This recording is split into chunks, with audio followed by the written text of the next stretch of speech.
దీనితనంగా అర్పించడం మనం చూస్తున్నాం. చూడండి, మరి కొంతకాలమైన తరువాత 3వ వచనాన్ని చదువుతున్నాను. కొంతకాలమైన తరువాత కయ్యూను పొలము పంట, ఆయన శ్రేష్టమైన పంట తెచ్చినట్లుగా లేదు. పొలం పంటలో ప్రథమ ఫలాన్ని, తొలి పంటను మరి ముందుగా చేసిన దాన్ని సమర్పించినట్లుగా లేదు.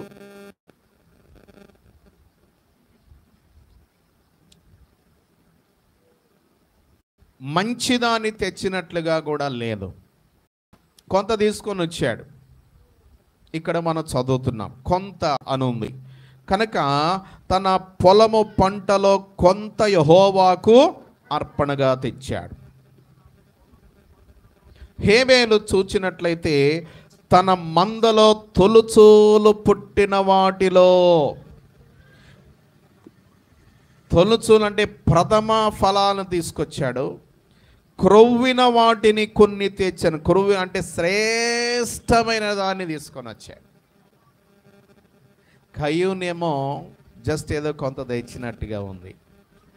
ప్రథమ ఫలముల పంట తెచ్చినట్లుగా లేదు.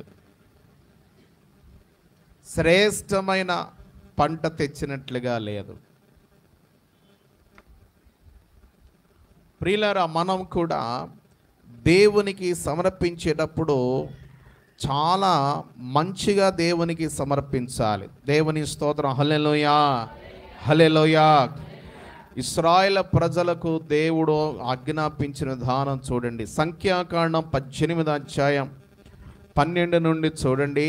సంఖ్యాకాండం 18వ అధ్యాయం 12వ వచనం చూడండి. వారు యెహోవాకు అర్పించు అమ్మా ప్రథమ ఫలములను, అనగా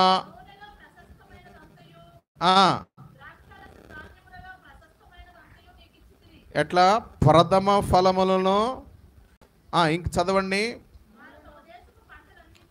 తమ దేశపు పంటలన్నిటిలో యెహోవాకు తెచ్చు ప్రథమ ఫలములను, అనగా నూనెలో ప్రశస్తమైనదంతయు, ద్రాక్షారస ధాన్యములలో ప్రశస్తమైనదంతయు. వారు తమ దేశపు పంటలన్నిటిలో యెహోవాకు తెచ్చు ప్రథమ ఫలములు. కనుక ప్రథమమైన దాన్ని తీసుకోవాలి, ప్రశస్తమైన దాన్ని తీసుకురావాలి. ద్రాక్షారసాల్లో అలాగే ధాన్యాల్లో అన్నిటిలో ప్రశస్తమైన దాన్ని దేవునికి అర్పణగా తీసుకురావాలి. అదంతా యాజకునికి నీకు అవుతుంది అని చెప్పి మరి దేవుడు చెప్తున్నాడు అహరోనుతో. కనుక ప్రియులారు, ఇక్కడ మనం చూసినట్లయితే ప్రశస్తమైనది తెచ్చినట్లుగా ఇక్కడ ఉందా? లేదు. ప్రథమ పంటను తెచ్చినట్టుందా? లేదు. శ్రేష్టమైన దాన్ని తెచ్చినట్టుందా? లేదు. కనుక ఏదో కొంత తెచ్చేసాడు, అర్పించాడు. హేబెల్ అయితే తన మందలో తొలిచూలు పుట్టినవి తెచ్చాడు, అంటే ప్రథమమైన వాటిని తెచ్చాడు. అలాగే క్రొవ్విన వాటిని కొన్ని తెచ్చాడు, అంటే శ్రేష్టమైనటువంటి అర్పణ ఆయన తీసుకొచ్చినట్లుగా మనకి కనబడతాం.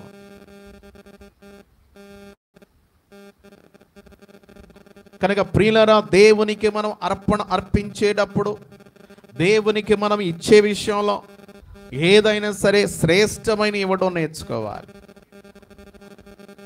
శ్రేష్టమైనవి దేవునికి ఇవ్వడం నేర్చుకోవాలి. ప్రతి తొలిదాన్ని దేవునికి ఇవ్వడం నేర్చుకోండి. అలాగే దేవునికి కైసరు చెల్లించాలని దేవుడు చెప్పాడు. 10వ భాగం దేవునికి ఇవ్వాలి.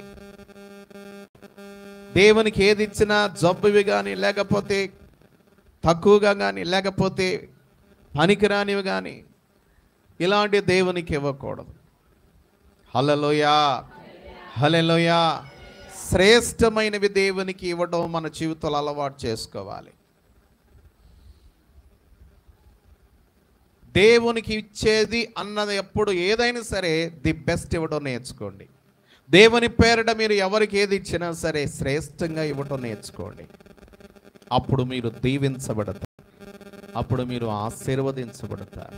ఇది దేవుని పద్ధతి. కయ్యూను శ్రేష్టమైన తీసుకురాలేదు, ప్రశస్తమైన తీసుకురాలేదు, తొలి పంటలను తీసుకురాలేదు, తన పంటలో తొలి భాగాన్ని తీసుకురాలేదు, శ్రేష్టమైన ఫలాలు తీసుకురాలేదు. కానీ ఏదో కొంత తప్పలో తాల్లో ఏదో మొత్తానికి తనకున్న కొంత తీసుకొని అంటే నిర్లక్ష్యంగా తెచ్చాడు. అంత దేవుని ఏళ్ళ అంత భక్తి లేదు, భయము లేదు, విధేయత లేదు, నుంచి అర్పించాడు. అందుకని దేవుడు ఆయన బలిని అంగీకరించలేదు. దేవుని స్తోత్రం. హల్లెలూయా, హల్లెలూయా. మరొక విషయం కూడా మనం చూసినట్లయితే, పాప పరిహారార్థములుగా రక్తము చిందించడం అనేది మనకు తెలుసు కనుక ఈయన కూడా ఏదైనా బలిపశువును తీసుకుని వచ్చినట్లయితే బాగుండేది. రక్త అర్పణ కాకుండా పంటలో కొంత తీసుకుని వచ్చాడు. ఇది కూడా మరొక విషయం. కనుక ప్రియులారా, ఏది ఏమైనప్పటికీ కయ్యూను బలిని దేవుడు అర్పణను లక్ష్య పెట్టల. అలా లక్ష్య పెట్టినందుకు ఏం చేయాలి? పశ్చాత్తాపడాలి, దేవుని దగ్గర విధేయత చూపాలి. అయ్యా, నా బలింక అంగీకరించలేదు నాయన, నా పొరపాటు ఏంటి నాయన, నన్ను క్షమించు నాయన భయపడాలి. దేవుడే దిగొచ్చాడు. పైగా వ్యతిరేకంగా కయ్యూను మిక్కిలి కోపము వచ్చి అతడు తన ముఖమును చిన్నబుచ్చుకున్నాడంట. ముఖము చిన్నబుచ్చుకున్నాడు, కోపంతో మండిపోతున్నాడు. దేవుడు దిగొచ్చి స్వయంగా కయ్యూనుతో మరలా అవకాశం ఇస్తున్నాడు. సరిదిద్దడానికి, క్షమాపణ పొందడానికి, దేవుని తట్టు తిరగడానికి దేవుడిలా ప్రతి ఒక్క వ్యక్తి కూడా మరలా మరలా మరలా మరలా అవకాశాలు ఇస్తాడు. దేవుని మనస్సును చులకనగా తీసుకొని ఆయనను లోబడకపోతే ఎన్నిసార్లు గద్దించినా లోబడిన వాడు మరి తిరుగు లేకుండా హఠాత్తుగా నాశనమగను. కనుక ప్రియులారా, మరలా మరలా మరలా మరలా సరిదిద్దుకోకుండా హృదయాన్ని కఠినపరుచుకుంటే కీడులో పడిపోతాడు. కానీ ప్రియులారా, దేవుడైతే ఒక్కసారి ఎవరిని వెంటనే శిక్షించడు, కానీ అనేక సార్లు అవకాశాలు ఇస్తాడు, తరుణం ఇస్తాడు, పశ్చాత్తాపడే సమయం ఇస్తాడు. కనుక ఈయనే దేవుని దగ్గర పశ్చాత్తాపడి ప్రార్థించాలి. కానీ ఈయన ప్రార్థించకపోయినా కోపంతో ముఖం చిన్నబుచ్చుకుంటే దేవుడు దిగొచ్చాడు. కయ్యూను పేరు పెట్టి పిలుస్తున్నాడు. నాయనా, 6వ వచనం, యెహోవా కయ్యూనుతో నీకు కోపమేలా, నీ ముఖము చిన్నబుచ్చుకున్నావేమి, నీవు సత్క్రియ చేసిన ఎడలా తలనెత్తుకునవా, సత్క్రియ చేయని ఎడలా వాకిట పాపము పొంచి ఉండను, నీ ఎడల దానికి వాంఛ కలుగను, నీవు దానిని ఏలుదు అనినో. కనుక దేవుడు దిగొచ్చి చెప్పాడు, అయ్యా నీకు కోపం ఎందుకు నాయనా, ఎందుకు నువ్వు ముఖం చిన్నబుచ్చుకున్నావు, నువ్వు సత్క్రియ చేసుంటే తలెత్తుకునేవాడు కదా, నీ క్రియ బాగాలేదు నాయన, నీలో మంచి క్రియలు లేవో, సత్క్రియగా లేదు అని దేవుడు ఆ పొరపాటు చెప్తున్నాడు. సరే ప్రభువా, క్షమించు నాయనా, నేను ఇక సత్క్రియ చేస్తానయ్యా, నేను మంచిగా ఉంటాను నాయనా, నాలో పొరపాటు క్షమించు ప్రభువా అని దేవుని దగ్గర ప్రార్థించినట్లయితే దేవుడు వెంటనే తన బలిని మరొకసారి అంగీకరించేవాడు. దేవుడు ఆయన్ని బట్టి సంతోషించేవాడు. కానీ దేవుడు స్వయంగా జోక్యం చేసుకొని బ్రతిమలాడినా మాట్లాడినా కానీ దేవుని తట్టు తిరగలేదు, తన నడతను మార్చుకోలేదు, దుష్క్రియలు విడిచిపెట్టలేదు. కోపము, అసూయ, ద్వేషము, కక్ష ఇవి పెట్టుకున్నాడు లోపల. హల్లెలూయా, హల్లెలూయా. కనుక సత్క్రియలు లేవు ఇందులో, దుష్క్రియలు కనబడుతున్నాయి.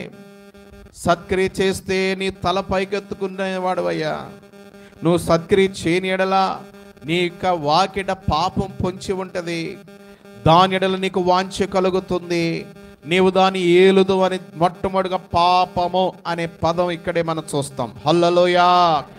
ఆదామములో మొట్టమొదటి పాపం చేశారు, ఆజ్ఞ అతిక్రమించారు. కానీ ఆ పాపం అనే పదం ఇక్కడ మనం మొట్టమొదటిగా చూస్తూ ఉన్నాం. దేవుని స్తోత్రం. హల్లెలూయా, హల్లెలూయా. పాపం అంటే ఏమిటమ్మా? పాపం అనగా ఏమిటి? 3 విషయాలు. పాపం అంటే ఆజ్ఞ అతిక్రమమే పాపం. ఆజ్ఞ అతిక్రమమే, దేవుడు చెప్పినటువంటి మాటను వినకపోవటమే పాపం. రెండవదిగా సకల దుర్నీతియో పాపం. కనుక ఆదామవ్వల వారు ఘోరమైన ఇదేం చేయాలి? దేవుని మాటను మీరారు, దేవుడు చెప్పింది చేయలేదు, దేవుడు చేయవద్దన్నది చేశారు, అంతే. అదే పాపం. ఆజ్ఞను అతిక్రమించడమే పాపం. అలాగే సకల దుర్నీతియో పాపం. భూలోకంలో ప్రతి చెడు అదంతా పాపమే. దేవుని నీతికి వ్యతిరేకమైనది ఏదైనా పాపమే. సమస్త దుర్నీతియు పాపము. మూడవదిగా మేలైనది చేయనెరిగియో అలాగూ చేయకుండుట పాపం. మూడోది ఏంటి?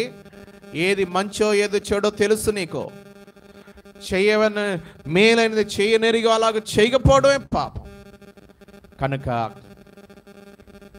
ఏది మంచో ఏది చెడో గ్రహించేటువంటి జ్ఞానమును దేవుడు మనకు దయచేశాడు. కనుక మనం పాపాన్ని అసహించుకోవాలి. దేవుని స్తోత్రం. హల్లెలూయా.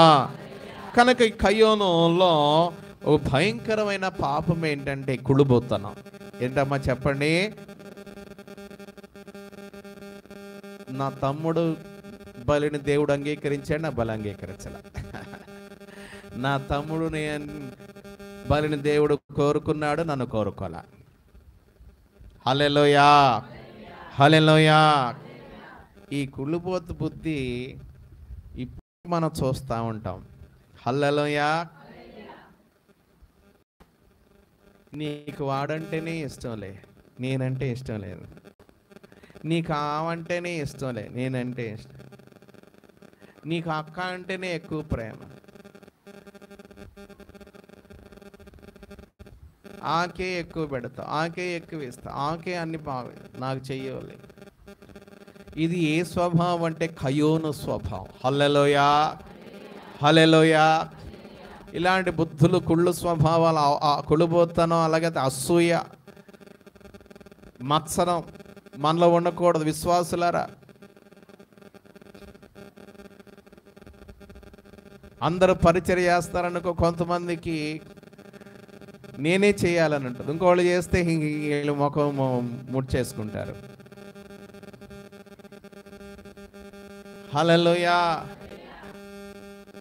వాళ్ళే బాగా పాడుతున్నారు, వాళ్ళే ముందుకు ఉంటున్నారు. పాడేయండి, నేను పాడనులే. ఇలాంటి స్వభావం ఉండకూడదు. ఇతరులు చూచి, ప్రక్కవారిని చూచి, తోటి వారిని ఇంకా నీకన్నా బాగా ప్రార్థన చేస్తున్నారనుకో, నీకన్నా బాగా పాటలు పాడుతున్నారనుకో, నీకన్నా బాగా పరిచయాల ముందు ఉన్నారంటే, నీకన్నా మంచి ఆసక్తిగా ఉన్నారంటే, నీకన్నా నీతో పాటుగా చక్కగా వాళ్ళు కూడా పాల్గొంటే వారిని ఆటంకపరచకూడదు, కానీ వారిని మరి ప్రోత్సహించాలి, కానీ వారిని చూచి మనం మత్సర పడకూడదు, అసూయ పడకూడదు. హల్లెలూయా, హల్లెలూయా. ఇంకా ఎంకరేజ్ చేయాలి. నీకు సాధ్యమైతే, నీలో మంచితనం ఉంటే, అమ్మా నేను సరిగ్గా ప్రార్థన రాలేకపోతే క్రమంగా వెళుతున్నావు, నాకంటే నువ్వు ధనిరాలు అమ్మా. నేను చక్కగా పాటలు పాడలేకపోతే నువ్వు బాగా పాటలు పాడుతున్నావు, దేవుడు నేను ఇంకా దీవిస్తాడమ్మా. దేవుడు నీకు మంచి స్వరం ఇచ్చాడమ్మా. దేవుడు నీకు చక్కగా మంచి ప్రార్థన మరి ఆత్మతో నింపాడు, చక్కగా ప్రార్థన చేస్తున్నావమ్మా. నువ్వు చాలా తగ్గించుకొని ఉంటున్నావు, చాలా మంచిగా ఉంటున్నావు, చాలా సంతోషం అమ్మా. నేను చాలా సంతోషపడాలి, కానీ ఏందాం చేసింది పాట, ఏందా పాడింది, ఏం బాగల, ఎంత బాగానే పాడి పాడిందిలే పెద్ద, లేదా ఎంత ప్రార్థన చేసి ఏందా అసలు ప్రార్థన. ఇంకోళ్ళని చూడగానే ముఖం మార్చేస్తూ ఉంటారు. ఇదేంటంటే అసూయ. ఇది కయోను స్వభావం. అసూయ, కుళ్ళుబో స్వభావం. సొంత తమ్ముడే కదా, సంతోషించవచ్చు కదా. అరే తమ్ముడా, చిన్నోడు, నువ్వు నాకంటే నువ్వు నీతిమంతుడిగా ఉన్నావయ్యా, నాకంటే నువ్వు చక్కగా దేవుని సన్నిధిలో భక్తిగా ఉన్నావు కనుక దేవుడు నీ ప్రార్థన విన్నాడు, నీ బలిని అంగీకరించాడు. నేను కూడా నీలాగా నడుచుకుంటానయ్యా, నా బలి కూడా దేవుడు అంగీకరించి ఏం చేయాలి తమ్ముడా, మన ఇద్దరం కలిసి ప్రార్థన చేసుకుందాం అందా, నీకులాగా నేను కూడా ఉంటాను నాయన అని తమ్ముడిని చూసి సంతోషపడాల్సింది పోయి తమ్ముడి బలి దేవుడు అంగీకరించాడని ముఖం చిన్నబుచ్చుకున్నాడంట. కోపంతో నిండిపోయాడంట, క్రోధాన్ని పెంచుకున్నాడంట. దేవుడు స్వయంగా దిగొచ్చి, నాయనా ఎందుకయ్యా నీ కోపం, ఎందుకు నాయన నువ్వు ముఖం చిన్నబుచ్చుకున్నావు, నువ్వు సత్క్రియ చేయయ్యా, అప్పుడు నీ బలి కూడా అంగీకరిస్తాను అని దేవుడు అంటుంటే, సత్క్రియ చేయకపోగా, దేవునికి లోబడకపోగా, విధేయత చూపకపోగా ఇంకా ఏం చేస్తున్నాడంటే ఇంకా కోపంతో రగిలిపోతూ ఆ కోపము తారాస్థాయికి వెళ్ళిపోయింది. చూసారా, ఆజ్ఞను అతిక్రమించిన ఆదాము వల్ల పుట్టిన పాపము తన పిల్లల దగ్గరకు వచ్చే వరకు ఎంత తీవ్రత సంతరించుకుందో, ఆ పాప ఫలితము ఎంత భయంకరత్వాన్ని సంతరించుకుందో చూడండి ప్రియులారా. వీరిలో ఆదాము అవ్వలైతే వారు బాల్యనుడు పుట్టల, దేవుని చేత వారు సృష్టించబడ్డారు. అయితే వీరు వారి గర్భాన్ని వీరు పుట్టారు గనక వారి స్వభావాలు మరి వీరిలో కనబడుతున్నాయి, ఆ పాపము వీరిలో కనబడుతుంది. వీరిలో భయంకరంగా ఈ యొక్క కయ్యూనులో అది ద్వేషం ఎక్కువవుతా ఉంది, తారాస్థాయికి చేరుకుంది. 8వ వచనం చూచినది, కయ్యూను తన తమ్ముడిని హేబెలుతో మాటలాడెను. వారు పొలములో ఉన్నప్పుడు కయ్యూను తన తమ్ముడైన హేబెలు మీద పడి అతనిని చంపెను. అబ్బా, ఎంత భయంకరమైన తప్పు చేసేసాడండి. ఆ పాపము అసూయ అనేది ఎంత తారాస్థాయికి వెళ్ళిపోయిందంటే కక్ష, క్రోధము, ఆవేశము పెంచుకొని నరహత్య చేసే అంతగా వెళ్ళిపోయింది. కయ్యూను తప్పు మీద తప్పు, పాపం మీద అనేక పాపాలు చేసేస్తున్నాడు. దేవునికి అవిధేయత చూపాడు, దేవుడు లోబడలేదు, దేవునికి భయపడలేదు, దేవునికి విధేయత చూపించట్లేదు. పైగా కక్ష పెంచుకున్నాడు, సహోదరుడి మీద క్రోధం పెంచుకున్నాడు. మొట్టమొదటి నరహంతకుడు అయ్యాడు, భూమి మీద మొట్టమొదటి నరహత్య చేసిన వాడయ్యాడు, తన తమ్ముడిని చంపిన వాడైపోయాడు. ఎంత ఘోరమైన పరిస్థితిలోకి వచ్చేసాడు, నరహంతకుడుగా మారిపోయాడు. ప్రియులారా, ఎన్ని అవిధేయతలు కయ్యంలో కనబడుతున్నాయి, ఎన్ని అవిధేయతలు కయ్యంలో కనబడుతున్నాయి. మనం దేవునికి బలర్పించేటప్పుడు కయ్యూనులాగా మనలో ఏ అవిధేయత పాపం మనలో పెట్టుకోకూడదు. యేసయ్య చెప్తున్నాడు మత్తయి సువార్త 5వ అధ్యాయం 23 నుండి చూద్దామా. మత్తయి సువార్త 5వ అధ్యాయం 23. కావున నీవు బలిపీఠమునొద్ద అర్పణమనర్పించుండగా నీ మీద నీ సహోదరునికి విరోధమేదైనను కలదని, అర్పించుచుండగా నీ మీద నీ సహోదరునికి విరోధం ఏదైనా కలదని అక్కడ నీకు జ్ఞాపకము వచ్చిన ఎడలా అక్కడ బలిపీఠమునొద్దనే నీ అర్పణము విడిచిపెట్టి మొదట వెళ్ళి నీ సహోదరునితో సమాధానపడము, అటు తర్వాత వచ్చి నీ అర్పణ నర్పించము. నీ ప్రతివాదితో నీవును త్రోవలో ఉండగానే త్వరగా వానితో సమాధానపడము. లేని ఎడల ఒకవేళ నీ ప్రతివాది నిన్ను న్యాయాధిపతికి అప్పగించును, న్యాయాధిపతి నిన్ను బంట్రోతుకు అప్పగించును, అంత నీవు చెరసాల్లో వేయబడదువు. కడపడి కాసు చెల్లించు వరకు అక్కడ నుండి నీ వెలుపలికి రానేరవని నీతో నిశ్చయముగా. కనుక మనం బలిపీఠమును అర్పణం అర్పించేటప్పుడు నీ మీద నీ సహోదరునికి విరోధం ఏదైనా కలదని నీకు అక్కడ గుర్తుకొస్తే ముందు అర్పణ దేవుడు అంగీకరించాలంటే ఆ అర్పణ అక్కడ వదిలిపెట్టి నీ సహోదరుని దగ్గరికి వెళ్ళి సమాధాన పడాలి. అటు తర్వాత వచ్చి అర్పణ అర్పించు, అప్పుడు నీ అర్పణను దేవుడు అంగీకరిస్తాడని దేవుడు చెప్తున్నాడు. దేవుని స్తోత్రం. హల్లెలూయా, హల్లెలూయా. కనుక ప్రియులారా, దేవునికి ఎదుట నీవు ప్రార్థించేటప్పుడు, ప్రార్థనా బలులు, స్తోత్ర బలులు నీవు అర్పించేటప్పుడు, స్తుతియాగము నీవు అర్పించేటప్పుడు మొదటగా దేవునికి నీకు మధ్య ఆటంకము, అవిధేయత, అసూయ తీసేసుకోవాలి, ద్వేషాలు తీసేసుకోవాలి.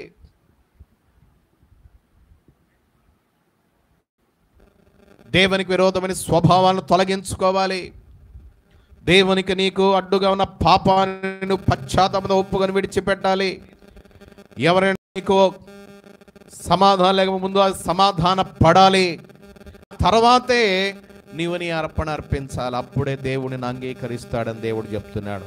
స్వయంగా యేసు నాయనే చెప్పాడు. దేవుని స్తోత్రం చెప్తాము సరే.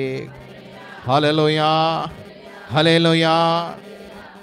ఈయన అలా కాకుండా బుద్ధిహీనులు అర్పించినట్లుగా బలి అర్పణ చేసేసాడు.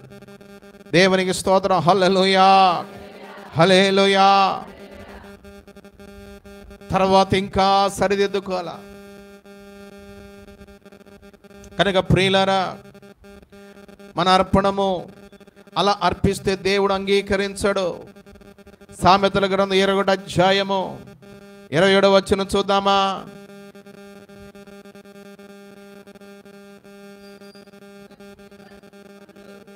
భక్తిహీనులు అర్పించు బలులు హేయములు,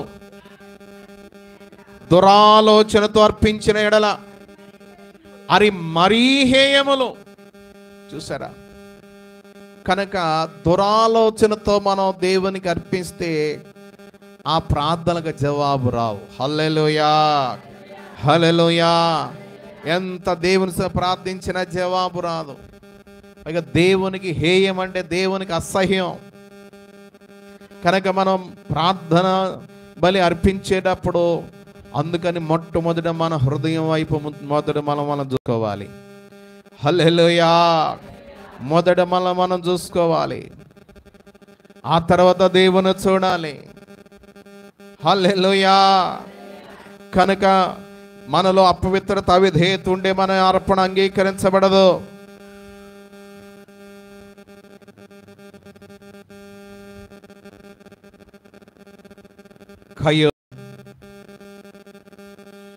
దేవుని మాటకు లోబడక ఇంకా కోపాన్ని, క్రోధాన్ని పెంచుకొని తన సహోదరుని చంపేశాడు. పాపం ఎంత భయంకరంగా పెచ్చిల్లిపోయి పాపం యొక్క పర్యవసానం ఎంత ఘోరంగా ఉందో చూడండి. నరహత్య చేసేసాడు. మన హృదయంలో ఎప్పుడు కూడా పాపం సుఖ నివాసం ఉండకూడదు. కోపం కూడా ఎక్కువగా ఉండకూడదు. కోపము మానము, ఆగ్రహము విడిచిపెట్టము, అది కీడుకే కారణం. హల్లెలూయా. కోపం ఉండకూడదు. ఎప్పటి వరకు ఉండాలా? సూర్యుడు అస్తమించేలోపు మీ కోపం తగ్గించేసుకోవాలి. లోపల కోపం అలా సుఖ నివాసం ఉందంటే బీపీ వచ్చేస్తుంది. సుఖ నివాసం ఉందంటే మీకు అది కీడుకే కారణం అవుద్ది. గొడవలకి, కలహాలకి, క్రోధాలకి, కొట్లాడలకి, నరహత్యలకి దారితీస్తుంది అది. కనుక కోపం అనేది ఉండకూడదు మనలో. హల్లెలూయా, హల్లెలూయా. కోపం ఉండొచ్చు కానీ ఆ కోపం పాపంగా మారకూడదు. కోపపడుడు కానీ పాపము చేయకుడి. కనుక దేవుడు చెప్తున్నాడు, కయ్యోను వంటి వారమై ఉండకూడదు అని దేవుడు చెప్తున్నాడు. క్రొత్త నిబంధనలో అపోస్తలుడైనటువంటి యోహాను భక్తుడు మనకు నేర్పిస్తున్నాడు. చదవండి, 1 యోహాను పత్రిక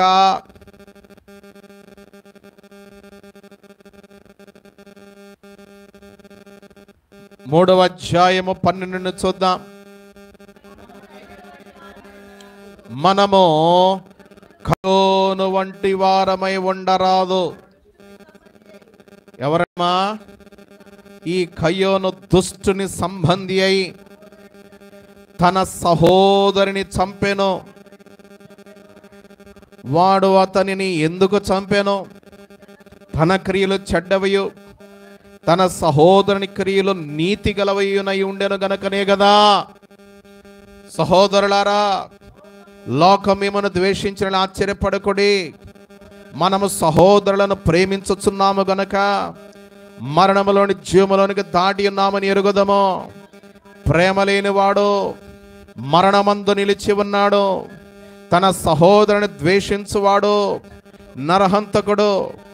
ఏ నరహంతకుని యందునో నిత్య జీవం ఉండదని మీరు ఎరుగుదురు. దేని స్తోత్రం చెప్తాం ఒకసారి. హల్లెలూయా, హల్లెలూయా. కనుక మనము కయ్యోను వంటి వారమై ఉండరాదు. అపోస్తలుడైన యోహాను గారు ప్రేమ శిష్యుడు, ఆయన ఎంత చక్కగా చెప్తున్నాడు. కయ్యోను స్వభావం మనలో ఎవరిలో ఉండకూడదు విశ్వాసులారా. అసూయ మీలో ఉండకూడదు. అదే కయ్యోను స్వభావం. ద్వేషం, కలహాలు, పోట్లాట్లు, గొడవలు,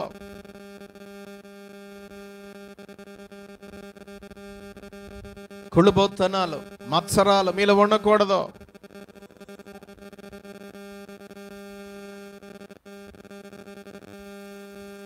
తీసేసుకోవాలి. వాడు దుష్టుని సంబంధి అయి తన సహోదరుని చంపాను.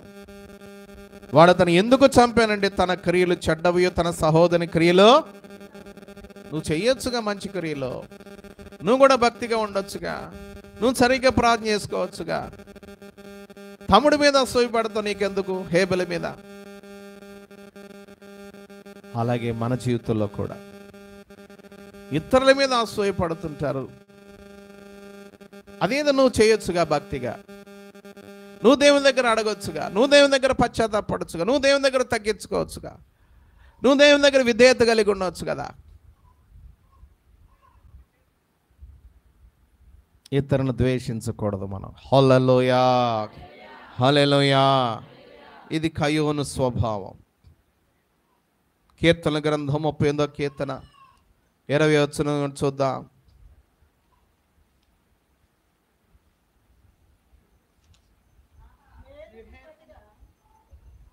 మా 20వ వచనం 38, 20. మేలునకు ప్రతిగా వారు కీడు చేయుచున్నారు, నేను ఉత్తమమైన దాన్ని అనుసరించుచున్నందుకు వారు నాకు శత్రువులైరి.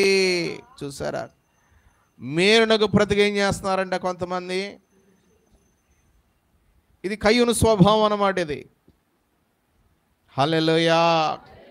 సామెతల గ్రంథం 29వ అధ్యాయం 10వ వచనం కూడా చూద్దాం. సామెతలు 29:10.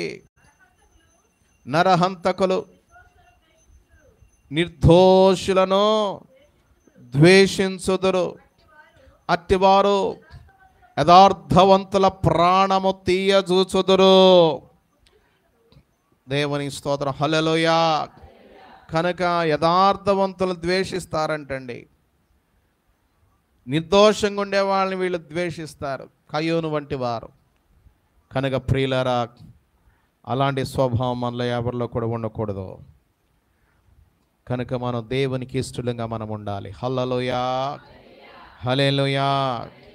కనుక మనం ఎలా ఉండాలి? యేసయ్య ఏం చెప్పాడు మత్తయి సువార్తలు ఇంకా 5వ అధ్యాయంలో ఇంకేం చెప్పాడమ్మా? 21 నుండి చూడండి. నరహత్య దాకా ఎల్లక్కర్లా. నరహత్య చేయవద్దు. నరహత్య చేయవాడు విమర్శకులోనగన పురుగులతో చెప్పబడిన మాట మీరు విన్నారు కదా. నేను మీతో చెప్పునదేమనగా, తన సహోదరుని మీద కోపపడు ప్రతివాడు విమర్శకులోనగనో, తన సహోదరుని చూచి వ్యర్థుడా అని చెప్పువాడు మహాసభకులోనవనో, ద్రోహి అని చెప్పువాడు నరహాగ్నికి లోగనగునో. అమ్మ బాబోయ్. కనుక ఇతరుల మీద తప్పులు ఏదో ఒకటి నిందలు మోపి చెప్తుంటారు కొంతమంది. ద్రోహి అంటే నరకాగ్నికి వెళ్ళిపోతాడు, వ్యర్థుడా అంటే సభ విమర్శలోకి వస్తాడంట, కోపడి ప్రతివాడు విమర్శలోకి వస్తాడంట. అందుకని మనం మన నోటి మాటను చాలా జాగ్రత్తగా కాపాడుకోవాలి. హృదయంలో నుంచి అలాంటి స్వభావాన్ని, వ్యతిరేకతను మనలోని తీసేసుకోవాలి. ప్రభువుకి అప్పు చెప్పేసుకోవాలి. దేవుడు చూసుకుంటాను, దేవునికి అప్పు చెప్పుకోవాలి. దేవుని స్తోత్రం. హల్లెలూయా, హల్లెలూయా, హల్లెలూయా. కనుక దేవుడు ఎప్పుడైతే కయ్యూను హేబేల్ను చంపాడో మరలా రెండోసారి దేవుడు అవకాశం ఇస్తున్నాడు. మరలా రెండోసారి దేవుడు దిగొచ్చాడు. 9వ వచనం చూస్తే, యెహోవా నీ తమ్ముడైన హేబెలు ఎక్కడ ఉన్నాడని కయ్యూను అడుగగా అతడు, నేను ఎరుగను, నా తమ్మునికి నేను కావలివాడనా అనెను. చూసారా, అబద్ధం అనేస్తున్నాడు. దేవుడు అంటే భయం లేదండి ఈయనకి, అస్సలు భయం లేదు, భక్తి లేదు, పశ్చాత్తాపం లేదు, కనికరం లేదు, పాపభీతి కూడా లేదు. దేవుడు అడుగుతున్నాయితే హేబేలు ఎక్కడండి? అమ్మో దేవుడు కదా, దేవుడు తెలిసిందే నాయనో, తెలుసుంటది అని. అస్సలు ఆ పశ్చాత్తాపం రాట్లా, దుఃఖం రాట్లా. అయ్యా నా తమ్ముడు లేడయ్యా, చచ్చిపోయాడు, కోపంతో కొట్టేశానయ్యని అప్పుడైనా కాళ్ళ మీద పడి దేవుని దగ్గర పశ్చాత్తాపడి ఏడ్చినట్టయితే దేవుడు కనికరపడేవాడేమో. అవకాశం ఇచ్చాడు దేవుడు. దేవుడు తెలుసు, వాస్తవానికి దేవుడు తెలుసు. కానీ దేవుడు మరలా అడుగుతున్నాడు. ఆదామములు అడిగినట్లుగా బలి అర్పణ అయ్యూను అర్పించినప్పుడు లక్ష్య పెట్టినప్పుడు కూడా సరిదిద్దుకుంటాడు. మళ్ళా దిగొచ్చాడు. మళ్ళా మూడోసారి, నీ తమ్ముడని హేబేలు ఎక్కడనైనా అని. నేను ఎరగను. ఎంతగా అబద్ధం చెప్తున్నాడు చూడండి. నా తమ్మునికి నేను కావలివాడనా అని అన్నాడు. నేను కాపలగా చాలా రెట్టమత్తగా సమాధానం చెప్తున్నాడు. ఇలాంటి సమాధానాలు కూడా ఒక్కొక్కసారి వింటుంటాం మేము. హల్లెలూయా. నిర్లక్ష్యంతో కూడిన జవాబులు, నిర్లక్ష్యంతో కూడిన ప్రవర్తన కొంతమందిలో చూస్తుంటాం మేము. కానీ మేము దేవునికి వదిలేస్తుంటాం. అయ్యో అని బాధపడదు. వీరు దేవునిలో భయం లేకుండా ఉంటున్నారే, అయ్యో వీరి స్వభావంలో మార్పులు వచ్చినాయి, వీళ్ళ బుద్ధిలో మార్పులు వచ్చినాయి అని బాధపడతాం. అంతమించి మేమేమంటాం? ఏమనం, నవ్వుతాం, ఊరుకుంటాం అంతే. హల్లెలూయా, హల్లెలూయా. కనుక ప్రియులారా, విశ్వాసులారా, మీలో అలాంటి స్వభావం ఉండద్దు. దేవునికి భయపడటం మనం నేర్చుకోవాలి. నిత్యము భయము కలిగి ప్రవర్తించువాడు ధన్యుడు. వాడు కీళ్ళలో పడకుండా తప్పించుకుంటాడు. యెహోవా అన్న భయం పవిత్రమైనది. దేవునికి భయపడాలి, వాక్యానికి భయపడాలి, క్రమానికి లోబడాలి, సేవకునికి భయపడాలి, గౌరవించడం నేర్చుకోండి. దేవుని వాక్యానికి లోబట్టం నేర్చుకోండి. హల్లెలూయా. మేము ప్రేమతో ఏదైనా ప్రతీకారం ప్రేమతోనే చెప్తాం. లోబడకపోతే ఆ ప్రతిఫలం మీరే. చెప్తాం. పురుషులందరూ రావాలని ఆదివారం అనౌన్స్ చేశాను. బర్తిమాలి చెప్పాను. లోబడకపోతే వాళ్ళకి అవకాశం ఉండి కూడా రాకుండా. అట్లాగే వచ్చేవారు కూడా ఎంతమంది వాక్యాన్ని లోబడుతున్నారు, వినే వాక్యాన్ని ఎంతమందికి విధేయత చూపిస్తున్నారు, ఎంతమంది క్రమం కలిగి ఉంటున్నారు, అది ఎవరికి వారే హృదయం. దేవుడు ఎవరు ఎంత లోబడతారో, ఎంత పశ్చాత్తాపడతారో, ఎంత విధేయత చూపుతారో, ఎంత కన్నీరుగా ప్రార్థన చేసుకుంటారో, ఎంతగా దేవునికి తన హృదయం సమర్పణ చేసుకుంటారో అంత కృప పొందుకుంటారు. అంత ఎవరి కృప వాళ్ళకే, ఎవరి రక్షణ వాళ్ళకే, ఎవరి దీవెన వాళ్ళకే, ఎవరి ఆశీర్వాదాలు వాళ్ళకే. నీ హృదయము దేవుని దగ్గర ఎంతగా దగ్గరవుతుందో అంతగా దేవుని సన్నిధి, దేవుని కృప, దేవుని ఆశీర్వాదాలు, దేవుని మేలును పొందుకుంటావు. అంతే. దేవుని చేత నీవు అంగీకరించబడతావు. దేవుడిని బట్టి సంతోషిస్తాడు. దేవుడు నీ పట్ల కార్యాలు చేస్తాడు. నీతిమంతుడని నీతిమంతుడు తీర్చబడతావు. ప్రియులారా, నీలో ఉన్న విశ్వాసాన్ని దేవుడు చూచి విశ్వాసాన్ని బట్టి కార్యం చేస్తాడు. నీ విధేయతను చూసి దేవుడు నీ పట్ల ఆశీర్వాదాలు కుమ్మరిస్తాడు. దేవుని పట్ల నీకున్న భక్తిని కూడా దేవుడు చూస్తాడు. నీ విశ్వాసాన్ని చూస్తాడు, నీ క్రియలు చూస్తాడు, నీ తలంపులను చూస్తాడు, నీ ఆలోచనలు చూస్తాడు. చూస్తాడండి దేవుడు. చూడనుకోవద్దు. కయ్యూను చూడనుకున్నాడు. నేనైనా కావాలవన్నా, నాకేం తెలుసు, అబద్ధం చెప్పాడు. నీ తమ్ముడిని హేబేలు రక్తం భూమిలో నాకు మొరపెట్టట్లేదా అని దేవుడు అన్నాడు. హల్లెలూయా, హల్లెలూయా, హల్లెలూయా. ప్రకటన గ్రంథంలో ఏమంటున్నాడు? 7 సంఘాల గురించి నీ క్రియలను నేను ఎరుగుదును, నీ సహనమును, నీ ఓర్పును, నీ భక్తిని నేను ఎరుగుదును, నీ క్రియలను నేను ఎరుగుదును, నువ్వు చేసే మంచి క్రియలని నేను ఎరుగుదును, తప్పులు కూడా ఎరుగుదును. ఆయనను నీ మీద ఒక తప్పు ఒకటి మోపుచున్నాను, ఇదిగో నువ్వు ఈ విషయంలో మారు మనసు పొంది అని సరే అన్నీ ఎరుగుతావు ఆయన. కనుక నువ్వెంత క్రమంగా ఉంటావో అంత దీవించబడతా, నువ్వెంత దీవెనకరంగా ఉంటావో అంత దేవుడు సంతోషిస్తాడు. దేవుని దగ్గర నువ్వు ఎంత తగ్గించుకుంటావో అంత హెచ్చించబడతావు. ఎంత దేవుని దగ్గర విధేయత చూపిస్తావో, ఎంత నమ్రత కలిగి ఉంటావో, ఎంతగా దేవుని దగ్గర నలగొచ్చుకుంటావో అంతగా దేవుడు నిన్ను ఘనపరుస్తాడు, దేవుడు నిన్ను హెచ్చిస్తాడు, దేవుడు నిన్ను ఆశీర్వదిస్తాడు, దేవుని ఇలా కృప చూపిస్తాడు, దేవుడు నీ పట్ల తన కార్యములు జరిగిస్తాడు. ఎంత విశ్వాసంతో ఉంటావో అంత విజయాన్ని చూస్తావు.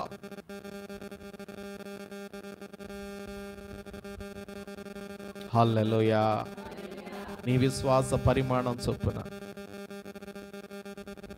నీ విధేయత చొప్పున, నీ దైవభక్తి చొప్పున, నీ నమ్మకత్వం చొప్పున, నీ క్రియల చొప్పున ఆయన నిన్ను దీవిస్తాడు, నీకు ప్రతిఫలం ఇస్తాడు, నీ పట్ల కార్యాలు చేస్తాడు.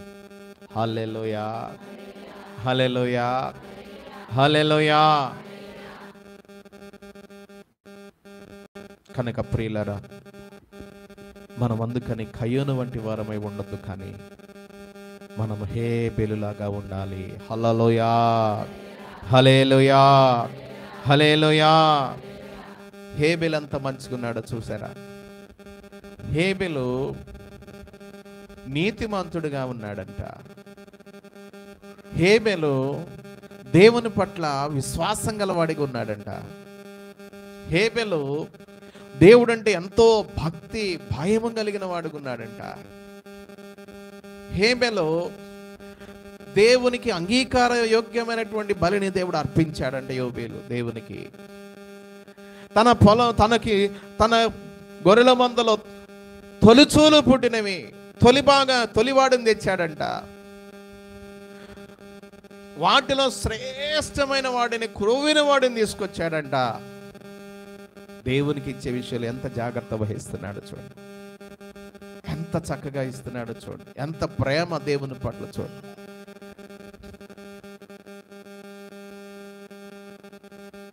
అందుకని దేవుడు ఆయన బలిని అంగీకరించాడు. దేవునికి స్తోత్రం. హల్లెలూయా, హల్లెలూయా.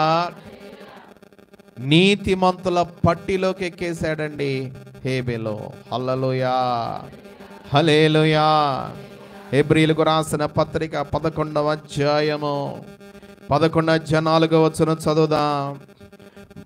విశ్వాస వీరుల పట్టిలో మొట్టమొదటి పేరే కయ్యోను పేరు కనపడుద్ది మనకి. విశ్వాసమును బట్టి హేబెలు కయ్యోను కంటే శ్రేష్టమైన బలిని దేవునికి అర్పించెను. దేని బట్టమ్మా? విశ్వాసాన్ని బట్టి. కనుక అందుకని మనం దేవుని పట్ల విశ్వాసాన్ని పెంపొందించుకోవాలి, విశ్వాసం కలిగి ఉండాలి. విశ్వాసం లేకుండా దేవునికి ఇష్టలై ఉండుట అసాధ్యము. విశ్వాసం లేకపోతే కార్యాలు జరగవు. మీలో ఆవగింజంత విశ్వాసం ఉంటే కొండ ఎత్తబడి నడు సముద్రంలో పడవేయబడని సందేహం లేకుండా చెబితే అది జరుగుతుందని దేవుడు అన్నాడు. కనుక హేబెలు విశ్వాసం కలిగి ఉన్నాడు, విశ్వాసం తర్పించాడు బలి. కనుక మనం ప్రార్థన చేసేటప్పుడు కూడా ఏమేం చేయాలి? ప్రార్థన, దేవుడు నా ప్రార్థన వింటాడు, విశ్వాసంతో, నమ్మకంతో. ఖచ్చితంగా నా ప్రార్థన వింటాడు దేవుడు. ఏలైనగా తను అడుగువాడి కంటే ఊహించువాడి కంటే అత్యధికంగా కృప ఇస్తాడు. మీరు ప్రార్థన చేయనప్పుడు మీరు అడిగిన అడుగు వాటి నెలను పొందున్నామని నమ్ముడు అని దేవుడు చెప్పాడు. కనుక నమ్మకంతో మనం అడగాలి, విశ్వాసంతో ప్రార్థన చేయాలా. కనుక విశ్వాసమును బట్టి హేబెలు కయ్యూను కంటే శ్రేష్టమైన బలి దేవునికి అర్పించెను. దేవుడు అతని అర్పణ గురించి సాక్ష్యం ఇచ్చినప్పుడు అతడు ఆ విశ్వాసమును బట్టి నీతిమంతుడని సాక్ష్యము పొందెను. మరియు అతడు మృతి నొందియో ఆ విశ్వాసము ద్వారా మాట్లాడుచున్నాడు. దేవుని స్తోత్రం. హల్లెలూయా, హల్లెలూయా. నీతిమంతుడిగా తీర్చబడ్డాడు, సాక్ష్యం పొందాడు దేవుని చేత.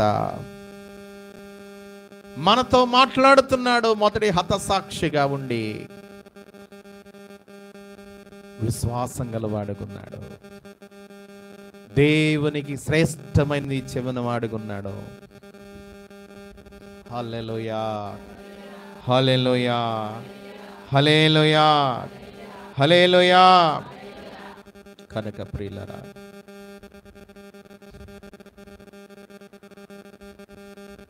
మత్తయి సువార్త 23వ అధ్యాయము 35వ వచనం చూడండి. మత్తయి సువార్త 23వ అధ్యాయము 35వ వచనం. నీతిమంతుడైన హేబేలు రక్తము మొదలుకొని బలిపీఠమునకు దేవాలయమునకును మధ్య మీరు చంపిన బరకీయు కుమారునకు జకర్యా రక్తము వరకు భూమి మీద చిందింపబడిన నీతిమంతుల రక్తమంతయు మీ మీదకి వచ్చును. ఏ రక్తం మొదలుకొనమ్మా? నీతిమంతుడైన. హల్లెలూయా, హల్లెలూయా, హల్లెలూయా. హేబేలు నీతిమంతుడని తీర్చబడ్డాడు. ఆ రక్తమును బట్టి ఆ ప్రతిఫలం అంతా మీ మీదకి వస్తుందంటున్నాడు. దేవుని బిడ్డల్ని బాధ పెట్టినటువంటి వారు, హింసించినటువంటి వారు లోకలు ఎందరో మనకు కనబడుతున్నారు. కయ్యూను లాంటి వారు ఎందరో మనకు కనబడుతున్నారు. అయినా వారిని బట్టి మనం ద్వేషించక మనము హేబేలు వంటి వారమై ఉందము గాక. హేబేలు నీతిమంతుడుగా ఉన్నాడు. హేబేలు విశ్వాసవీరుడిగా ఉన్నాడు. హేబేలు ప్రార్థనాపరుడుగా ఉన్నాడు. హేబేలు శ్రేష్టమైనవి దేవునికి అర్పించిన వాడుగా, ప్రథమ ఫలాలు అర్పించిన వాడుగా, తొలిచూలు వాటిని అర్పించిన వాడుగా ఉన్నాడు. దేవుని చేత ఆయన బలి అంగీకరించబడింది. దేవుని చేత లక్ష్య పెట్టబడిన వాడుగా ఉన్నాడు. దేవునికి స్తోత్రం. హల్లెలూయా, హల్లెలూయా, హల్లెలూయా. ప్రియులారా,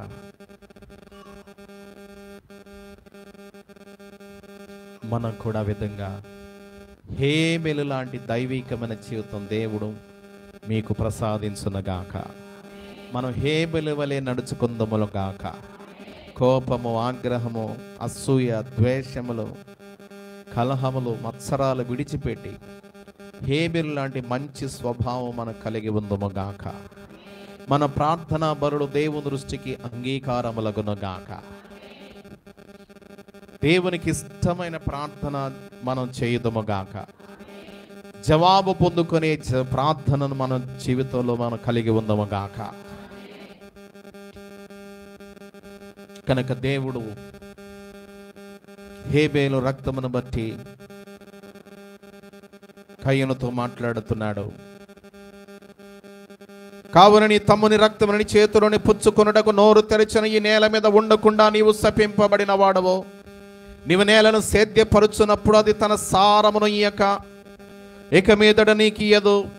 నీవు భూమి మీద దిగులు పడుచు దేశ దిమ్మరి వై ఉందువనెను. అందుకు కయ్యూను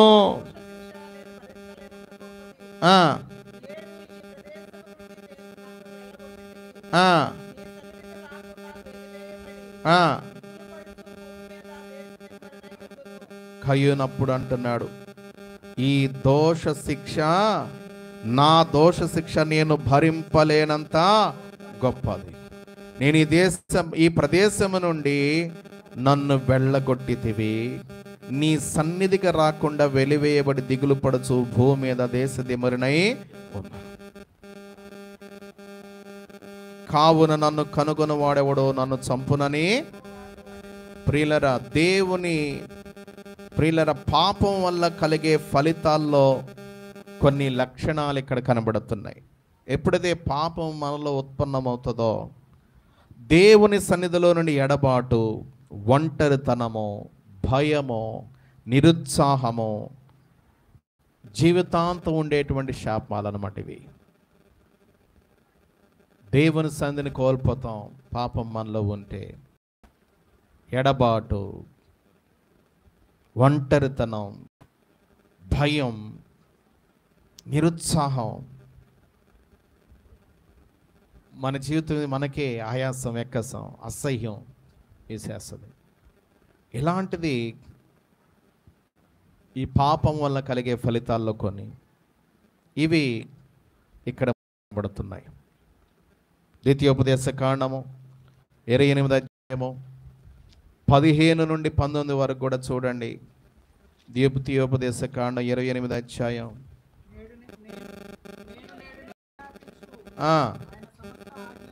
ఆయన సమస్త ఆజ్ఞలను కట్టడలను అనుసరించి నడుచుకొనవలెనని నీ దేవుడిని యెహోవా సెలవిచ్చిన మాట వినని ఎడల ఈ శాపములన్నీ నీకు సంభవించును. ఇవన్నీ చూడండి, దేవుని మాట వినకపోతే కలిగేటువంటి శాపాలు ఇక్కడ కనబడుతున్నాయి. అన్ని శాపాలు.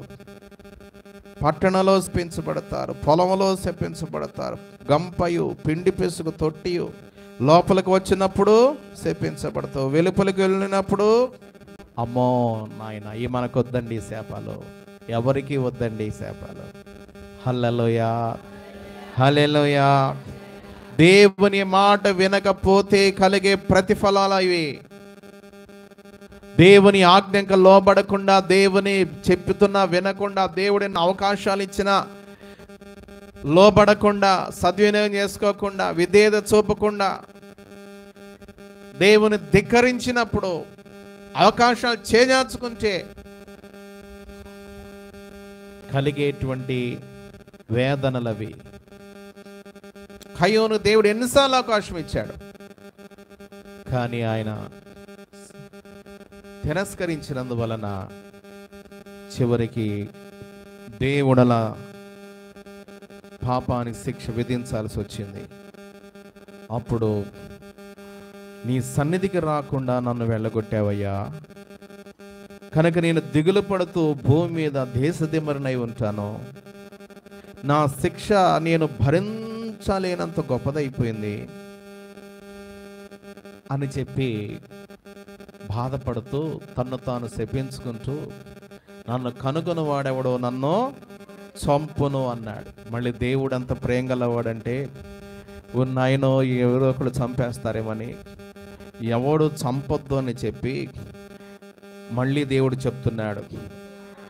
అందుకు యెహోవా అతనితో, కాబట్టి ఎవడనను కయ్యోనును చంపిన ఎడల వానికి ప్రతిదండన 7 అంతలు కలుగునెనను, మరియు ఎవడైనా కయ్యోను కనుగొని అతనిని చంపక ఉండునట్లు యెహోవా అతనికి ఒక గురుతు. శిక్షణ కూడా మళ్ళీ కృపండి, శిక్షణ కూడా మళ్ళీ గ్రేస్ అండి. ఎప్పుడు ఏ మనిషిని దేవుడు హృదయపూర్వకంగా శిక్షించడు. పాపం వలన నశించిపోవడం దేవునికి ఇష్టం ఉండదు, ఎంతో దుఃఖపడతాడు. ఆ పాపం నుండి విడిపించబడి పశ్చాత్తాపడాలని దేవుడు కోరుకుంటాడు. ఈయన కోరి తెచ్చుకొని పాపం చేస్తుంటే నన్ను చంపేస్తాడు ఎవరు కనుక్కొని వాడిని చంపునుగా కానీ చెప్పించుకుంటే దేవుడు మరలా అది చనిపోవడం ఇష్టం లేదు. ఇప్పుడైనా తర్వాత అయినా పశ్చాత్తాపడతాడు, సమయం ఇస్తున్నాడు అనమాట. చనిపోవడం ఇష్టం లేక ఎవరు చంపొద్దని చెబుతున్నాడు. ఎవడైనా కయ్యూను చంపితే ఇంతలో ప్రతిదండనని చెప్తున్నాడు. ఎవరు చంపకూడదని ఒక గుర్తేసేసాడంట అతను నొసటి మీద. హల్లెలూయా, హల్లెలూయా. యెహోవాకు ఒక గుర్తు వేసేసాడు, ఎవరు ఈయన చంపబాకండి.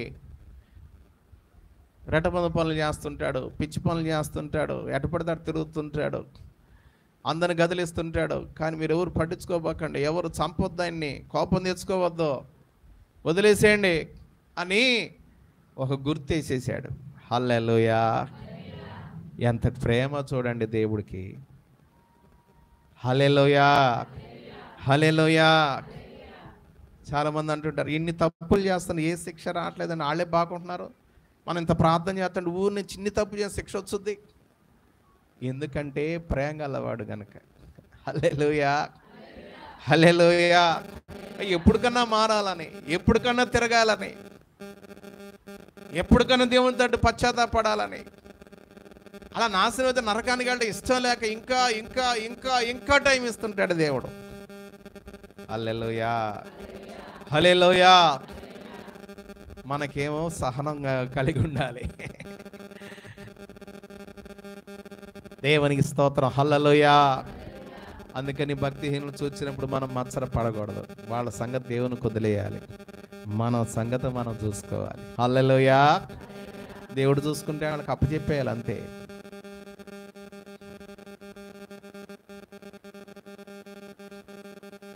కనుక మనం కయ్యూను వంటి వారమై ఉండకూడదు. ఎంతగా ఎంతగా ఎంతగా దేవుడు ఆయన్ని క్షమించాలని, విడిపించాలని, కనికరించాలని దేవుడు చూస్తున్న అతను ఇంకా దూరంగానే వెళ్ళిపోతున్నాడు, ఇంకా దూరంగానే వెళ్ళిపోతున్నాడు, ఇంకా దూరంగా వెళ్ళిపోతున్నాడు. ఆ కయ్యూను సంతతిలోనే మొట్టమొదటిగా బహుభార్యత్వం అనేది కూడా పుట్టింది. దేవుడు స్త్రీనిగాను పురుషునిగాను మాత్రమే చేశాడు. ఆదాముకు ఒకే ఒక భార్యని ఇచ్చాడు, అనేక మందిని ఇవ్వాల. క్రొత్త మందులు వేస్తే అదే చెప్పాడు, స్త్రీనిగా పురుషుని చేశాడు. కనుక పురుషుడు తన భార్యని విడిచి వేరొకని చేసుకుంటే అది వ్యభిచారం అవుద్దన్నాడు. అలాగే స్త్రీ తన భర్తను విడిచిపెట్టి వేరొకని చేసుకుంటే అది వ్యభిచారం అవుద్దన్నాడు.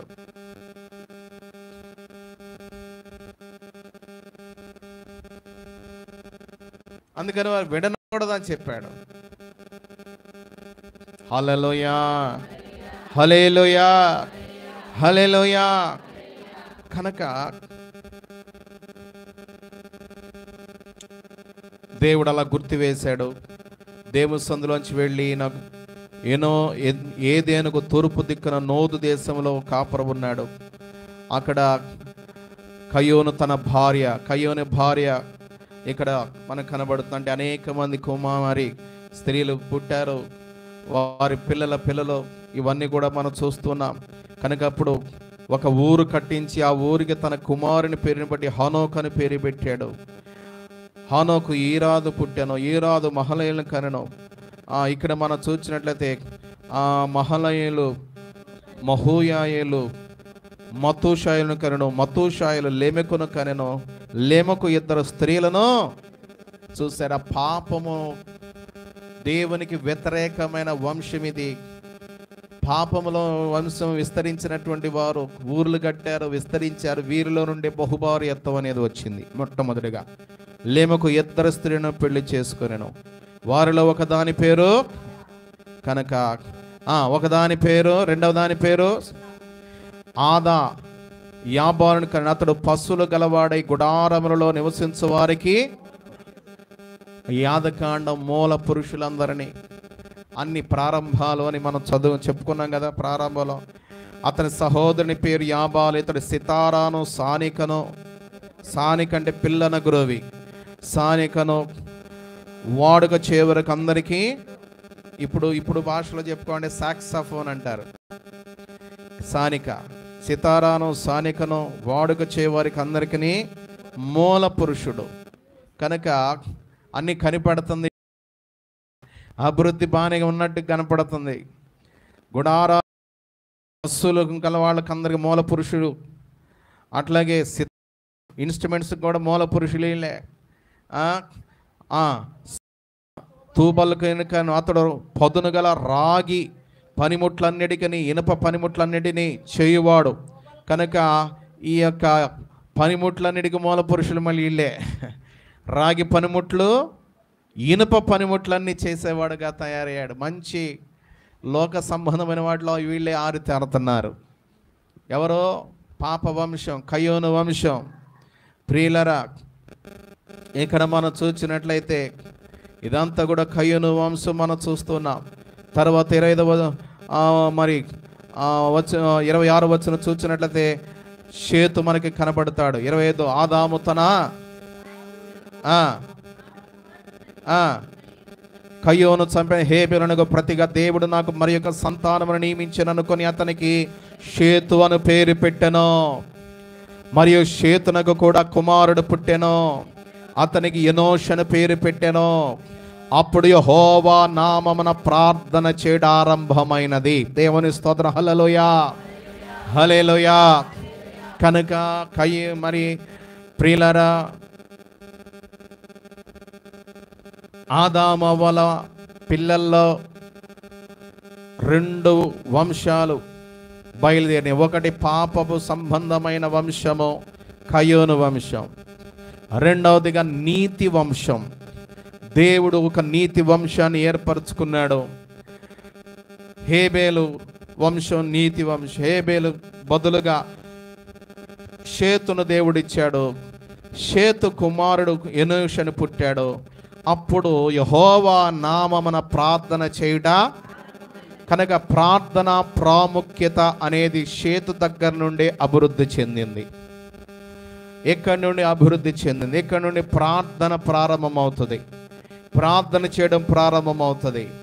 ఆదికాండం 12:28 చూడండి. ఆదికాండం 12:28.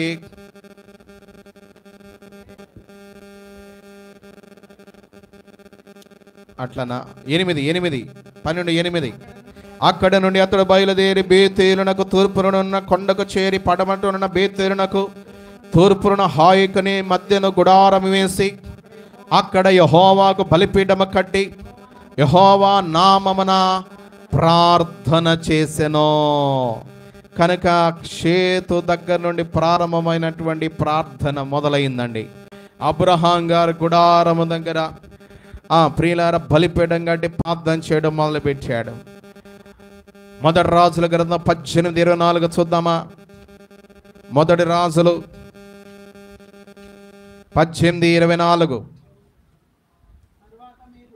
తరువాత మీరు మీ దేవత పేరును బట్టి ప్రార్థన చేయుడి. నేనైతే యెహోవా నామమును బట్టి ప్రార్థన చేదును. ఏ దేవుడు కట్టెలను తగలబెట్టుట చేత ప్రత్యుత్తరమిచ్చునో ఆయనే దేవుడని నిశ్చయించుదాము రండని ఏలియా మరలా జనులతో చెప్పగా జనులందరూ ఆ మాట మంచిదని ప్రత్యుత్తరం ఇచ్చిరి. దేవుని స్తోత్రం. హల్లెలూయా, హల్లెలూయా. కనుక ఏలియా ఒక పిలుపునిస్తున్నాడు. యెహోవా దేవుడైతే యెహోవా నామమున ప్రార్థన చేయండి. బయలుదేవత దేవుడైతే దేవత అయితే వారి నామమున ప్రార్థన చేయండి. ఎందుకో 2 తలంపుల మధ్య మీరు తడబడతా ఉంటారు. ఎంతకాలం ఈ రెంటి మధ్య నలిగిపోతారని పిలిపించాడు. బయలు ప్రవక్తలు అనేక మంది ఉన్నారు కనుక మీరు మొదట మీ దేవత పేరు మీద, మీ దేవత నామం మీద ప్రార్థన చేయండి. ఆ తర్వాత నేను యెహోవా నామమును బట్టి నేను ప్రార్థన చేస్తా. ఏ దేవుడు కట్టెలను తగలబెట్టే చేత ప్రత్యుత్తరం ఇచ్చునో ఆయనే దేవుడని నిశ్చయించుకుందాం రండి అని చెప్పినప్పుడు అందరికీ సమ్మతైంది. అయితే ప్రియులారా, బయలు దేవత పేరు మీద బలిపీఠాన్ని కట్టి కట్టెలు పేర్చి బలిపశును వధించి బయలా దిగిరమ్మని మా బలి అంగీకరించి అగ్నితో కాల్చమని అన్ని 100 మంది ప్రవక్తలు ఎంత మొరపెట్టినా, ఉదయం మొదలుకొని మధ్యాహ్నం వరకు సాయంత్రం వరకు ప్రార్థన చేసినా జవాబు రాలేదు. హల్లెలూయా. ఒకవేళ మీ దేవుడు ప్రయాణంలో ఉన్నాడు, గట్టిగా అరవండి, పిలవండి అన్నాడు. ఒకవేళ నిద్రపోతున్నాడని లేపండి అన్నాడు. ఇంకా ఎక్కువగా కేకలు వేశారు. కత్తులతో శస్త్రాలతో కోసుకున్నారు. తమ దేహాలను కోసుకుంటూ వారు ఎంతగానో ప్రార్థనలు చేశారు కానీ ఆ ప్రార్థనకు జవాబు రాల. సాయంకాల నైవేద్యం సమర్పించు సమన ఏలియా నా దగ్గరికి రండి అని చెప్పి పడిపోయిన యెహోవా బలిపీఠాన్ని బాగు చేసి రాళ్లను పేర్చి కట్టెలు పేర్చి బలి పశువును వధించి నీళ్లు పోయించి నిప్పుందని మీరు అనుకుంటారేమో చూసుకోండి. ఆ నీళ్లు నిండిపోయి పొర్లి చుట్టూ కందకం తవ్వించి ఆ కందకం నిండి ఆ నీళ్లు నిండి బయటకు ప్రవహించేలాగా నీళ్లు పోసి, ఎక్కడ నిప్పు లేదు కదా మీరు గమనించు ఓకే కదా అని అన్నప్పుడు దేవుని సన్నిధానంలో ప్రార్థన చేస్తాడు. దేవా, ఇశ్రాయేలు దేవుడని యెహోవా, ఇవన్నీ నువ్వు చెబితే నేను చేస్తానని తెలుసుకున్నట్లుగా ఏ బలిని అంగీకరించు నాయనా నా ప్రార్థన చేస్తా ఉండగా ఆకాశం అగ్ని దిగి వచ్చి బలి పశువును, కట్టెలను, రాళ్లను, నీళ్లను, మట్టిని కూడా కాల్చేసి వెళ్ళిపోదు.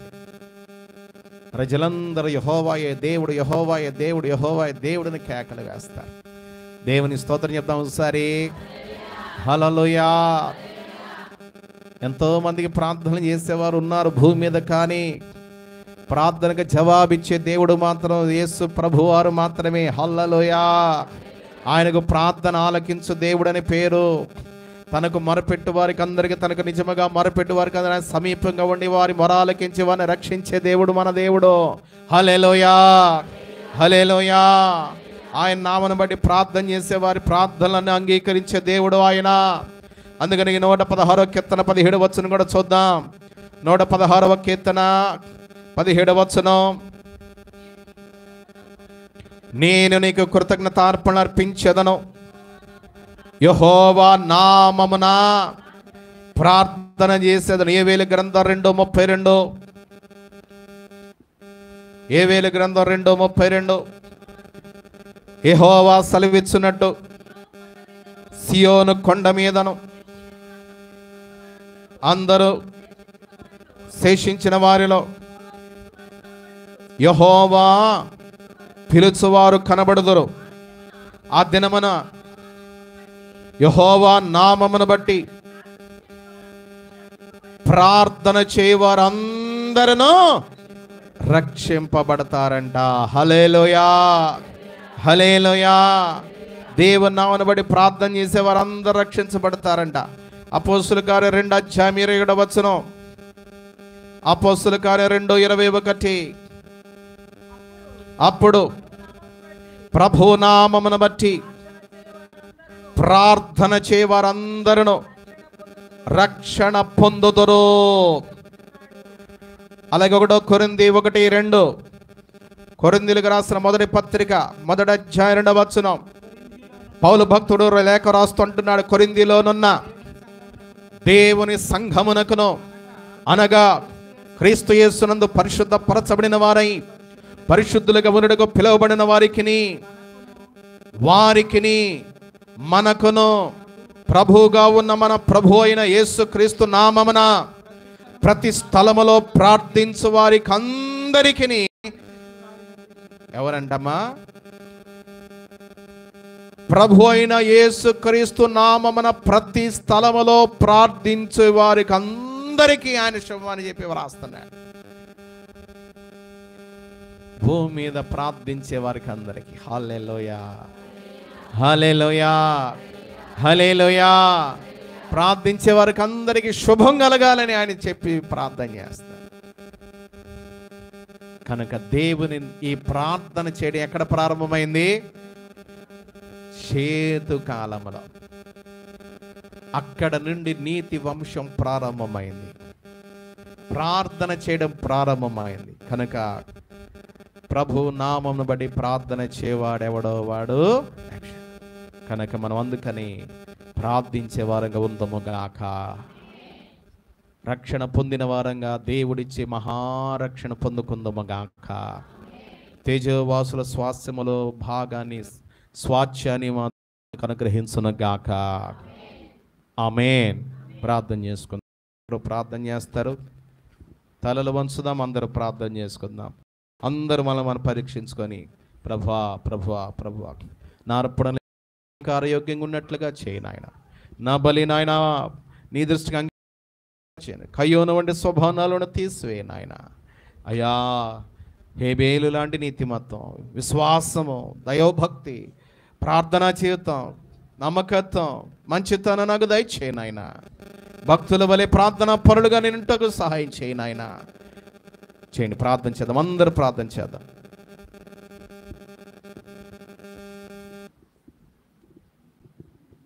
పరిశుద్ధుడా, దయా కనికరం కలిగిన మా తండ్రి, జీవము కలిగిన మా యేసయ్య, జీవాధిపతి, నీకు స్తోత్ర వందనాలు నాయన. మీ కృపను బట్టి, మీ దయను బట్టి మా ప్రభువా, ఈ 4వ దినమును కూడా మీరు మాతో కూడా ఉండి మీరు మాట్లాడినందుకు నీకు స్తోత్ర వందనాలు నాయన. మాలో ఎవ్వరము కూడా ప్రభువా నా తండ్రి కయ్యూను వంటి వారమై ఉండరాదు నాయన. అలాగ మేము ఉండకూడదనే కయ్యూని మా ముందు ఉంచావు తండ్రి, నీ స్తోత్రం నాయన. హేబేలు వలె ప్రభువా నీకు ఇష్టమైనటువంటి బాలిని అయ్యా మేము అర్పించగలుగుటకు సహాయం చేయండి. ప్రతి ఒక్క బిడ్డ కూడా నాయన వారిలో ఉన్నటువంటి నాయన లోపాలను సరిచేసుకొని నీకు ఇష్టమైనటువంటి ప్రార్థనా బలిపీఠములను కట్టుకలుగుటకు సహాయం చేయండి దేవా. ఇదిగో నా తండ్రి, సాతాను ప్రభువా తొలి సంతానములో నాయన ద్వేషము, కోపము కలుగు చేసింది, కానీ మరలా మీరు తిరిగి షేతును మీరు అనుగ్రహించి ప్రభువా, ఇదిగో షేతు ద్వారా నాయన మరలా భూలోకములో ప్రార్థన ప్రారంభించబడింది నాయన. అలాగే ఈ లోకములో ప్రార్థించు వారు అందరూ కూడా నాయన శ్రేష్టమైనటువంటి నీతియుక్తమైనటువంటి బలులను మీకు అర్పించి అయ్యా మీ సన్నిధానములో రక్షణ పొందినట్లుగా సహాయం చేయండి దేవా. నీ నామములో ప్రార్థించు వారు అందరూ కూడా నాయన నీతియుక్తమైనటువంటి బలులు అర్పించి శ్రేష్ఠులుగా తీర్చబడుటకు, హేబేలు వలె నీతిమంతులుగా తీర్చబడుటకు కృపదయ ఇచ్చేయండి ప్రభువా. ఈ సమయంలో నీ బిడ్డలందరూ కూడా నీ దివ్యమైన వాక్యమును విని ఉన్నారు ప్రభువా. ఇదిగో వారి యొక్క ప్రార్థనా జీవితము, వారి యొక్క బలి అర్పణ ఏ విధముగా ఉన్నదో ప్రతి ఒక్కరు పరిశీలన చేసుకొని ప్రభువా, నీకు ఆయాసకరమైన మార్గము వారిలో ఉంటే తొలగించుకొని ప్రభువా నీకు ఇష్టమైన బిడ్డలుగా జీవించినట్లుగా కృపదయ ఇచ్చేయండి నాయన. అలాగే ప్రభువా ఈ 4వ దినమును కూడా మీరు మాతో కూడా నడిపించినందుకు నీకు స్తోత్రాలు మా తండ్రి. ఇంకా మా ముందు 36 దినాలు ఉన్నాయి. ఈ 36 దినాలు కూడా ప్రభువా మీరు మాతో కూడా ఉండి మమ్మల్ని నడిపించి మహిమ పొందమని యేసయ్య నామములో వేడుకొని ప్రార్థిస్తూ ఉంటున్నాము తండ్రి, ఆమేన్. మన తండ్రి అయిన దేవుని ప్రేమయు, కుమారుని యొక్క సత్య సమాధానమును, పరిశుద్ధ